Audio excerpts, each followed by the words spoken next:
مکہ مکرمہ میں ایک نوجوان اور مالدار تاجر اپنی امانت اور تجارتی مہارت کی بنا پر کافی شہرت رکھتا تھا. بگ بزنس مین تھے, بڑا پیسہ تھا, بڑا مال تھا.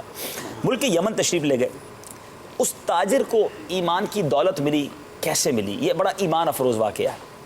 وہ خود ہی ان کے بیان کا خلاصہ ہے کہ میرا یا میرے والد کا جب بھی یمن جانا ہوتا تو ہم اسکلان بن اواکن حمیری کے پاس ٹھہرتے. یہ بڑے جہاں دیدہ شخص تھے, بہت یوں سمجھیے کہ اس زمانے میں زمانہ دیکھی ہوئی شخصیت تھے اور بڑے مشہور و معروف تھے. تو میں کہتے جب بھی جاتا وہ مکہ مکرمہ, کعبہ شریف اور زمزم کے بارے میں مجھ سے سوال کرتے, اور ایک سوال یہ بھی پوچھتے کہ کیا تمہارے یہاں کسی ایک شخص کا ظہور ہوا ہے جس کا چرچا بہت زیادہ ہو, کسی نے تمہارے دین کی مخالفت تو نہیں کی؟ میں ہر بار جواب نفی میں دیتا اور قریش کے دیگر بڑے لوگوں کی اس سے بات بھی کرتا. جب سید عالم صلی اللہ تعالیٰ علیہ وسلم کی بعثت ہو گئی, میرے آقا مبعوث ہو گئے, اعلان نبوت فرمایا اور اب اسلام لانے کا دور دورہ ہو گیا. یہ نوجوان ابھی ایمان نہیں لائے تھے. کہتے میں دوبارہ گیا تو اسکلان بن اواکن حمیری کے پاس پہنچا. وہ بڑے لاغر اور کمزور ہو چکے تھے, قوت سماعت اور بینائی بھی متاثر ہو گئی تھی. آنکھوں پر پٹی ان کے بندھی ہوئی تھی تو مجھے پہچان بھی نہیں سکے. میرا نام پوچھا, میرا نسب پوچھا, میں نے نسب بتانا شروع کیا تو فوراً پہچان کر کہا کہ اے معزز ظہری مہمان, بس یہی کافی ہے. پھر وہ خود حمیری کہنے لگے کہ میں تم کو ایک ایسی عجیب و غریب اور اچھی خبر نہ دوں جو تمہاری تجارت سے زیادہ تمہارے لیے نفع مند ہے. میرے ہاں کہنے پر وہ یوں گویا ہوا, گزشتہ ماہ تمہاری قوم میں اللہ نے ایک ایسا نبی مبعوث فرمایا ہے جسے اس نے مقام مصطفیٰ اور مرتضیٰ پر فائز کیا ہے. اس پر کتاب نازل فرمائی ہے, اسے بہت زیادہ انعام و اکرام سے نوازا جائے گا. وہ بت پرستی کو روکے گا اور اسلام کی دعوت دے گا, حق پر عمل کرنے کا حکم دے گا اور خود بھی حق کا پیرو ہوگا. باطل سے نہ صرف روکے گا بلکہ اسے جڑ سمیت اکھاڑ پھینکے گا. اس صاحب فراست حمیری یعنی یمنی بوڑھے نے جب یہ باتیں کی تو وہ تاجر کہتا ہے میرے دل میں گھر کر گئی.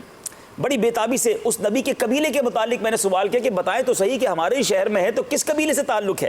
تو بتایا وہ بنی ہاشم سے ہیں اور تم اس کے رشتہ دار بھی ہو. اللہ, اب تو اور تجسس بڑھ گیا. اور اس حمیری نے کہا کہ ایسا کرو, بزنس ٹرپ کو شارٹ کر دو, مختصر کرو, جلدی جاؤ اور ان کے ساتھ تعاون بھی کرو, ان کی صداقت بھی کرو, ان کے ساتھ ان کے مذہب میں شامل ہو جاؤ اور میری طرف سے یہ چند اشعار ان کی بارگاہ میں لے جانا. کچھ عربی میں اشعار تھے, وہ سنائے کہ وہ جا کر ان کی بارگاہ میں میرے یہ اشعار پیش کر دینا. اب یہ تلاش کرتے کرتے کرتے سرکار علیہ الصلوۃ والسلام کے پاس تاجر پہنچ گئے. حضرت ابوبکر صدیق رضی اللہ عنہ سے پوچھا تو حضرت ابوبکر صدیق نے بتا دیا کہ جی ہاں, سیدنا عبداللہ رضی اللہ عنہ کے فرزند ارجمند ہیں, اللہ عز و جل نے انہیں ساری مخلوق کا رسول بنا کر بھیجا ہے, جاؤ ان کی بارگاہ میں حاضری دو اور اسلام قبول کر لو. کہتے جب میں نبی پاک علیہ الصلوۃ والسلام کے دربار میں گیا تو میرے آقا حضرت ام المومنین حضرت خدیجہ الکبریٰ رضی اللہ تعالی عنہا کے یہاں جلوہ فرما تھے. میں نے داخل ہونے کی اجازت طلب کی. میرے آقا علیہ الصلوۃ والسلام مجھے دیکھ کر مسکرائے اور فرمایا یہاں آنے سے قبل تمہارے ساتھ کیا معاملہ ہوا ہے اے ابو محمد؟ کہتے آپ ہی بتا دیجئے کیا معاملہ ہوا ہے.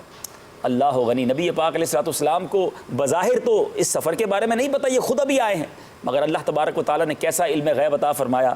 سرکار علیہ الصلوۃ والسلام نے فرمایا تمہارے پاس میرے لیے ایک امانت ہے, کسی نے کچھ بھیجا ہے میرے لیے, کسی نے میرے لیے کوئی پیغام بھیجا ہے, کیونکہ جس نے بھیجا ہے وہ حمیر کا رہنے والا اور خواص مومنین میں سے ہے. اب یہ تاجر جو تھے, پیارے آقا کا یہ پیارا انداز, یہ غیب دانی دیکھی, کلمہ پڑھ کر مسلمان ہو گئے. نبی پاک علیہ الصلوۃ والسلام کو اس بوڑھے حمیری کے جو اشعار تھے وہ پیش کیے. سرکار علیہ الصلوۃ والسلام نے کیا خوب فرمایا, کئی لوگ ایسے ہیں جو مجھ پر بن دیکھے ایمان لاتے ہیں اور میری رسالت کی تصدیق بھی کرتے ہیں. یہ لوگ تمام لوگ میرے سچے بھائی ہیں. میٹھے میٹھے اسلامی بھائیوں, آپ جاننا چاہیں گے وہ عظیم ہستی کون ہے جو نبی پاک علیہ الصلوۃ والسلام کے دامن اقدس میں اس طرح وابستہ ہوئے, پیارے آقا کی غیب دانی, نبی پاک علیہ الصلوۃ والسلام کی ایسی پیاری خبر سننے کے بعد ایمان لے آئے. یہ نوجوان تاجر کوئی اور نہیں, جن کو پہلے عبد کعبہ یا عبد عمر کہا جاتا تھا. نبی پاک کا دامن رحمت ملا تو میرے آقا علیہ الصلوۃ والسلام نے ان کا نام عبد الرحمن کیا اور ان کو عبد الرحمن بن عوف رضی اللہ عنہ کے نام سے